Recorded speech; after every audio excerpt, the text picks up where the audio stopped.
देश के गृह मंत्री जी इस देश से माफी नहीं मांगेंगे कि मैंने वाकई में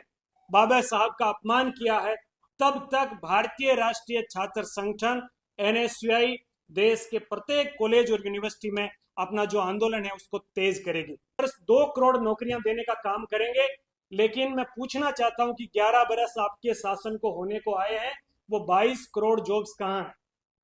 आज देश का युवा बेरोजगारी से तंग आकर के फांसी का फंदा अपने गले से लगा रहा है। आपने सारी की सारी जो सरकारी कंपनियां थी उनका प्राइवेटाइजेशन कर दिया। तो पहले तो जोधपुर की तमाम मीडिया बंधुओं का भारतीय राष्ट्रीय छात्र संगठन एनएसयूआई की तरफ से आज की इस विशेष प्रेस वार्ता में बहुत बहुत स्वागत और अभिनंदन करता हूं। साथियों, जिस प्रकार से भारत की संसद के अंदर देश के गृह मंत्री अमित शाह जी द्वारा हमारे देश के संविधान निर्माता और प्रथम कानून मंत्री सम्मानीय डॉक्टर भीमराव अंबेडकर साहब के प्रति जिस प्रकार का अपमानजनक बयान उन्होंने दिया, जिस प्रकार से बाबा साहब को उन्होंने अपनी विकृत मानसिकता के माध्यम से जो बाबा साहब का अपमान करने का काम संसद के अंदर किया,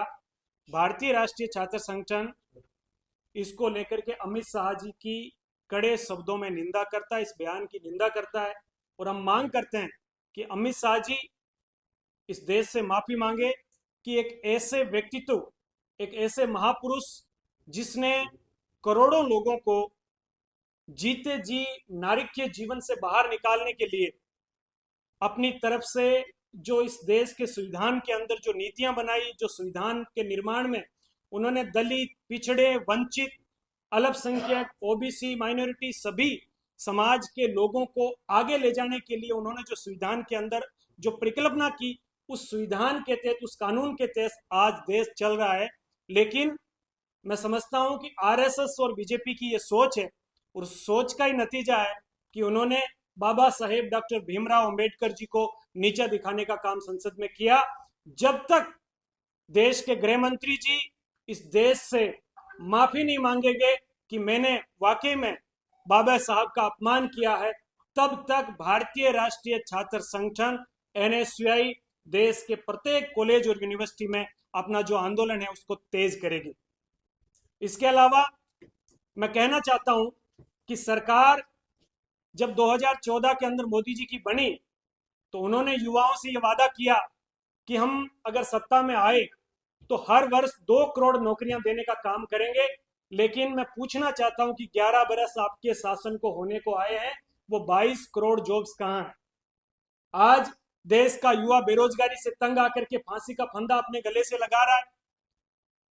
आपने सारी की सारी जो सरकारी कंपनियां थी उनका प्राइवेटाइजेशन कर दिया, सिर्फ इसलिए कि वंचित, दलित, पिछड़े, माइनॉरिटी के लोगों को आरक्षण ना देना पड़े। और इस देश के अंदर जब मोदी और अडानी के गठजोड़ की बात चल रही थी, जब हमारे नेता राहुल गांधी जी, प्रियंका गांधी जी संसद के अंदर इस मुद्दे को बड़ी मजबूती के साथ रख रहे थे कि मोदी जी और अडानी जी जब एक हैं तो वो सेफ हैं, इस बात को लेकर के जब उन्होंने पुरजोर तरीके से फ्रंट फुट पे आकर के देश के सामने इस बात को समझाने की कोशिश करी, तब इस मुद्दे से भटकाने के लिए कहीं न कहीं अमित शाह जी ने जो ये गलत सोच का परिचय बाबा साहेब के प्रति दिया है, हम इसकी निंदा करते हैं। उनको देश से माफी मांगनी चाहिए। और मैं तो ये कहना चाहता हूं कि राजस्थान की सरकार को 1 साल हो गया बने हुए, 1 साल के अंदर जो बेरोजगारी भत्ता हमारी कांग्रेस की सरकार ने शुरू किया था वो बेरोजगारी भत्ता बंद है। कोई भी नौकरियां जो है उसकी भर्ती सरकार करवा नहीं पा रही है, उल्टा कांग्रेस पे ब्लेम लगाने का काम कर रही है। मैं भजनलाल जी की सरकार से, मोदी जी की सरकार से कहना चाहता हूं कि आप अगर वास्तव में इस देश के हिमायती हैं और इस देश की आने वाली पीढ़ी के हिमायती हैं तो युवाओं के लिए जॉब्स निकालें, उनके स्कूल और कॉलेज में अच्छी शिक्षा की व्यवस्था करें, तब जाकर के इस देश का जो भविष्य है वो उज्जवल हो पाएगा। टीकरण इन्होंने किया है, सारी जो सरकारी कंपनियां थी उनको इन्होंने प्राइवेट के अंदर भेज दिया। तो मेरे जहां तक मुझे आंकड़े की नॉलेज है, उन्होंने सरकारी जॉब्स तो बहुत कम निकाली है। ये जरूर किया है कि जो भारतीय सेना थी जिसको देश का गर्व मानते थे हम लोग, उसको भी पंगु बनाने का काम किया, उसको भी अग्निवीर के माध्यम से 4 साल का करने का किया। इसमें आज देश का जो युवा है, जो बेरोजगार है, वो बड़ी आस और उम्मीद के साथ भारतीय सेना में ज्वाइन करता था कि मुझे एक अवसर मिलेगा, मैं देश की रक्षा भी कर पाऊंगा और अपने घर परिवार को चलाने के लिए जो आर्थिक मजबूती होती है वो भी ले पाऊंगा। लेकिन किस प्रकार से आप देख रहे हैं कि एक